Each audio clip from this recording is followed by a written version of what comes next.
Okay, so a lot of us know the Lord's Prayer by heart. We could probably say it in our sleep. But today, we're going to slow down and really look at the part we tend to rush through, the petitions that aren't about God's glory, but about our daily human needs. We all know the words, right? But it's so easy to just let them wash over us without thinking. Let's really dig in and see what these ancient requests actually mean for us right here, right now. You see, the prayer really splits into two beautiful halves. The first part is huge, it's cosmic, all about God's name, His kingdom, His will. But then the prayer zooms right in on us, and it gets incredibly personal. It tackles these three universal human problems: having enough, dealing with conflict, and facing our own weakness. So let's start with that first one. First up is the prayer for our daily bread. Now, on the surface, this sounds super simple, right? But this little request is actually a pretty radical statement about where we find our true security. It really forces us to ask a fundamental question. Who's your boss? I mean, who's really your boss? Is it your job? Is it your bank account? Your own hustle and hard work? Or is it God? When we pray for our daily bread, we're intentionally saying, "You are my true source," and that reframes our entire relationship with work, money, and security. And get this, the original word choice here is fascinating. The Greek word used is epiousios, and for literally centuries, scholars had no idea what it meant because it didn't appear anywhere else. But now we understand it means something more like a continuous supply. Enough for today, sure, but also what's needed for the day to come. It's a prayer for a steady, reliable provision, not just a one-off meal. This ties back perfectly to the story of manna in the wilderness, The Israelites were given just enough for the day. If they tried to hoard it, it went bad. This prayer teaches us that same rhythm of daily dependence. It's an exercise in trust, training us to rely on God day by day instead of putting all our faith in our own stockpiles. Okay, so see how this builds? Right after our most basic physical need, the prayer moves on to our relational and spiritual needs. We go from the problem of having enough to the problem of getting along. There's a story where the Apostle Peter asks Jesus, "Hey, how many times should I forgive someone? Like 7 times?" And he probably thought he was being super generous. But Jesus comes back with 70 times 7.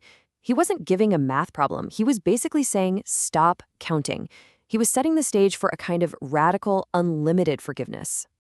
And this is so crucial. The connection here isn't a transaction. It's not, I'll forgive others so that God forgives me. No, it's a reflection. Our willingness to forgive other people is the natural outflow of truly understanding that we ourselves have been forgiven. They're two sides of the same coin. One shows that the other is real in our lives. But look, this forgiveness isn't about just being a doormat or pretending something didn't happen. Jesus gave a really practical, free-step guide for what to do when there's conflict. The whole point is always aimed at restoration, at winning that person back, not just proving you're right. So at the end of the day, this petition is a daily gut check. It's a call to action. It boils down to this one simple but incredibly hard idea. Forgive in the same way you have been forgiven. It challenges us to make that the foundation of how we treat people. And that brings us to the final petition for ourselves. And this one gets really honest. It acknowledges a profound truth about all of us, that we are vulnerable and we all face things that can pull us off course. The Greek word here, perasmos, is so interesting because it's kind of a 2-for-1 deal.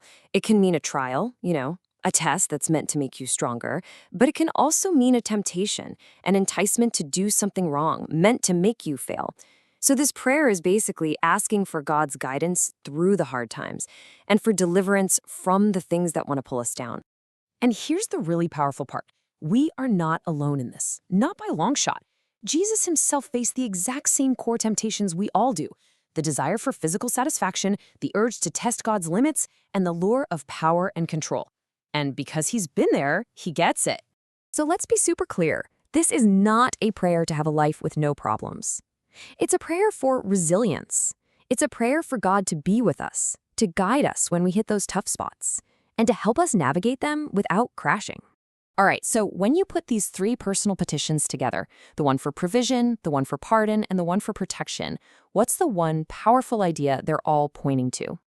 Well, it leads us to this really counterintuitive insight about what this life is all about.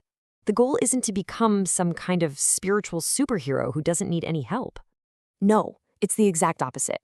Just like that daily manna, Each one of these petitions is a fresh declaration that we are dependent. We depend on God for our food, for our relationships, and for our moral strength. This prayer is designed to train us to live in this constant, trusting connection with Him. And that leaves us with one final thought. When we really get what we're asking for, the Lord's Prayer stops being just a routine. It becomes a radical roadmap for a life of trust and forgiveness and humility. So the real question is, what would actually change for you? Maybe even today, if you moved from just saying the words to truly living them.